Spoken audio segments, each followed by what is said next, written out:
Hi, and welcome. In this video, we'll walk through the web setup of Visitor Aware, your school's visitor management system that works alongside Aura. This is part 1 of 2. Everything here is done from the web dashboard at app.visitor-aware.com. Once you log in, this is your main dashboard. Over time, you'll see who's currently checked in, expected visitors for the day. Let's go through the settings. Click System Settings in the left navigation, then Location Management. There are 3 things to configure here, and it helps to understand how they relate to each other. First, all locations. A location in Visitor Aware represents a school building. For example, your upper school or lower school would each be a separate location. It's also the billable unit, meaning each location counts toward your subscription. Your Aura account comes with 1 location included by default. If your school has multiple buildings and needs additional locations, you'll need to reach out to your Aura onboarding or customer success manager to get those added. You won't be able to add them on your own without an upgrade. Within each location, you have destinations. These are where visitors are heading inside the building. The front office, the nurse's room, a conference room. Visitors will pick their destination when they check in at the kiosk. Click the plus icon to create yours and rename the default one to something meaningful for your school. Then click All Entrances. An entrance is a physical entry point to the building. Your main door, a side entrance, an athletics entrance. Each entrance maps to 1 iPad kiosk. If you need 2 iPads at 2 different tours, just create 2 entrances here.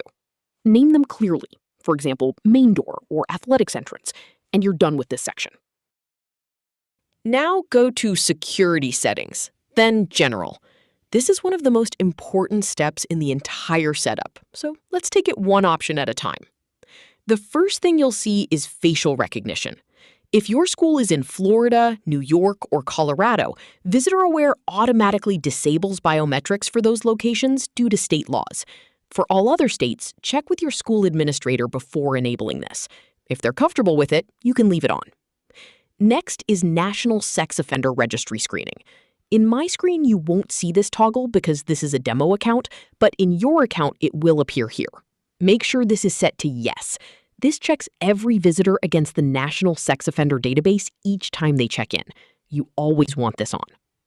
Below that is Additional Visitor Screening. Set this to Yes as well. This searches Interpol Red and Yellow Notice registrants, FBI Most Wanted, fugitives, and several other watch lists. If there's a match, your designated staff are notified immediately. The remaining options on this page are self-explanatory, and you can review them at your own pace.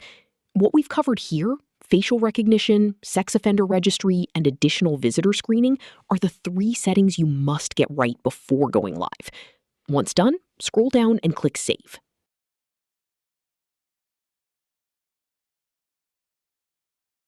In the left navigation, go to Visitor Settings and click Check-in. This is where you control the check-in experience for your visitors. A few things worth knowing here. You can set whether visitors are asked to select their visitor type, parent, contractor, vendor, when they check in. You can also collect additional information by enabling that field and giving it a custom label. For example, who are you here to meet?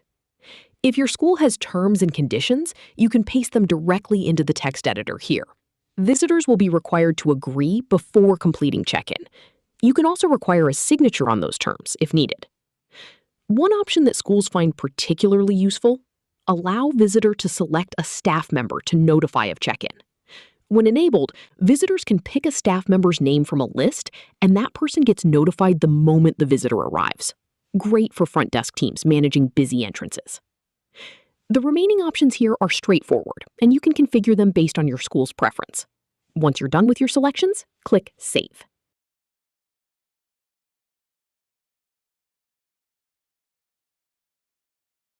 Now, go to User Management, then Users. Click the plus icon to add your team.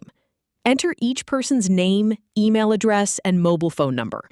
The phone number matters because this is how they'll receive SMS alerts when a visitor is flagged. Once the details are filled in, click the Permissions tab. This is where you assign the right role for each person. For your IT admin or school administrator who needs full control, select Administrator. For your front desk staff managing day-to-day check-ins, Operator is the appropriate role. Each role has a clear description next to it, so assign based on what each person actually needs. Click Save. They'll receive a welcome email to set up their account.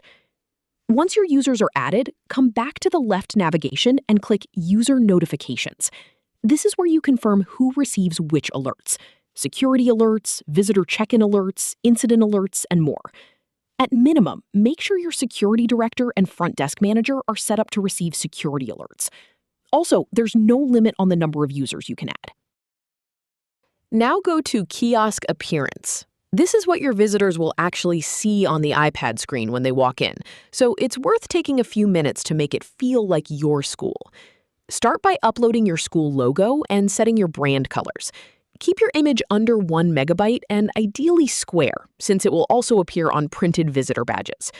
Add your school's display name and a short welcome message that greets visitors on the main kiosk screen. A couple of toggles worth noting. Enable ID scanning tutorial video. This plays a short instructional clip showing visitors how to hold their ID to the camera. Recommended to leave this on, especially for first-time visitors. And enable celebration mode. When a visitor successfully checks in, they get a confetti shower. It sounds small, but it genuinely makes the experience feel warm and welcoming. The remaining options here are straightforward. Review them and adjust based on your school's preference. Once you're happy, click Save. Last stop, badge printing in the left navigation. This is straightforward. Make sure Print Badges for Visitors is set to Yes.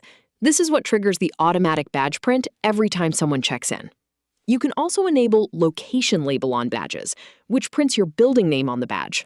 Useful if you have multiple entrances or buildings. The remaining options here are self-explanatory. Review and adjust as needed, then click Save. And that's your web setup complete. Your location, destinations, and entrances are configured. Security screening is on, your check-in fields are set, your team has access, and your kiosk looks and feels like your school. Head over to Part 2, and we'll get the iPad live at your front desk.